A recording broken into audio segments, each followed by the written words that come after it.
J'aimerais m'adresser aux appelés de Dieu et même aussi à tous les chrétiens, les enfants de Dieu. Aujourd'hui, tu dois savoir une chose. Chacun de nous a un appel. Si tu ne connais pas encore ton appel, tu peux prier Dieu et il te montrera quel est ton appel.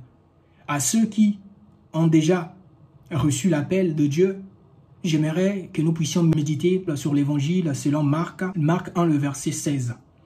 Comme Jésus marchait le long du lac de Galilée, il vit Simon et André, frères de Simon, qui jetaient un filet dans le lac. C'étaient en effet des pêcheurs. Jésus leur dit, « Suivez-moi et je vous ferai des pêcheurs d'hommes. » Au verset 18, il est écrit, « Aussitôt, ils laissèrent leur filet et le suivirent. » Aussitôt. Ce n'est pas anodin. Aujourd'hui, mon frère, ça fait des longues années que tu connais ton appel, mais tu continues toujours à donner des raisons à Dieu que Seigneur, je ne suis pas encore prêt. Seigneur, j'ai pas encore la voiture, j'ai pas encore un appartement, j'ai pas encore ça, j'ai pas encore ça. Tu continues de donner des raisons à Dieu. Voilà pourquoi tu souffres. Voilà pourquoi tu tournes autour du pot, parce que celui qui t'a appelé ne veut pas que tu puisses d'abord avoir tout. Parce que si tu avais tout, il n'allait pas t'appeler. D'ailleurs, Dieu ne choisit pas ceux qui sont compétents, mais il rend compétents ceux qu'il choisit.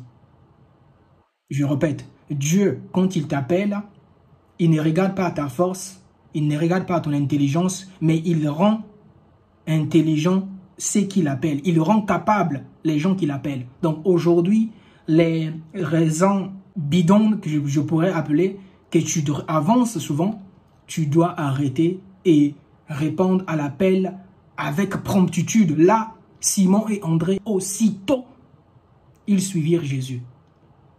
Celui qui t'a appelé, il connaît tes besoins. Alors, point n'est besoin d'attendre d'avoir d'abord tout avant de répondre à cet appel. C'est pareil aussi à toi qui vas à l'église tous les jours. Les hommes de Dieu appellent que celui qui veut donner sa vie à Jésus, venez, venez. Mais tu fais semblant, c'est comme si tu n'entendais pas. Frère, au moment où tu as encore ce temps-là, c'est que tu dois le saisir et saisir avec promptitude. Dès lors que tu sens que tu as été touché par Dieu et l'homme de Dieu fait un appel, celui qui veut donner sa vie à Jésus-Christ, viens.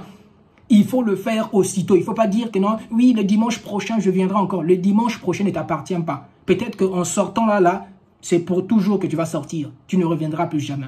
Tu ne seras plus vivant. On répond à un appel de Dieu avec promptitude.